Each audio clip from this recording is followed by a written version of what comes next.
ఆంధ్రప్రదేశ్ ప్రభుత్వం పట్ల కనీస మర్యాద, కృతజ్ఞత కనిపించడం లేదు. ఎన్డీఏ కూటమి ప్రభుత్వం ఏర్పాటై ఏడాది కావస్తున్నాం.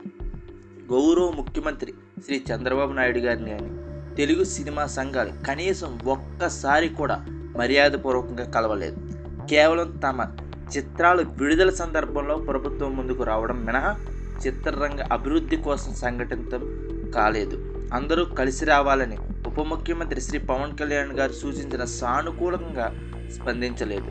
గత ప్రభుత్వం చీత్కారాలు ఎలా ఉన్నాయంటే, తెలుగు సినిమా రంగంలోని అగ్రనటులు, సాంకేతిక నిపుణులను గత ప్రభుత్వం ఏ విధంగా చీత్కరించుకొని ఇక్కట్లు పాలు చేస్తుందో తెలుగు చిత్ర వాణిజ్య మండలి, నిర్మాత మండలి, మూవీ అసోసియేషన్ లాంటి సంఘాలు మర్చిపోయినట్లున్నాయి.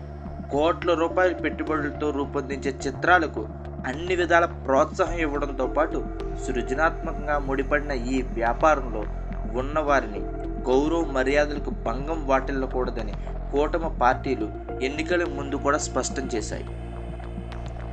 గత ప్రభుత్వం వ్యక్తులను చూసి పనులు చేసేది, కక్ష సాధింపులు దిగేది.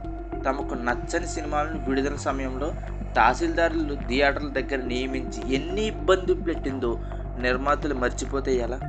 ఎన్నికలకు ముందు శ్రీ చంద్రబాబు నాయుడు గారు, శ్రీ పవన్ కళ్యాణ్ గారు చెప్పిన విధంగా కూటమి ప్రభుత్వం వ్యక్తులను చూడదు.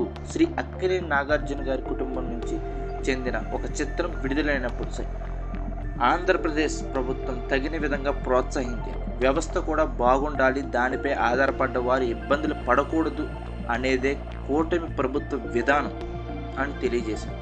జై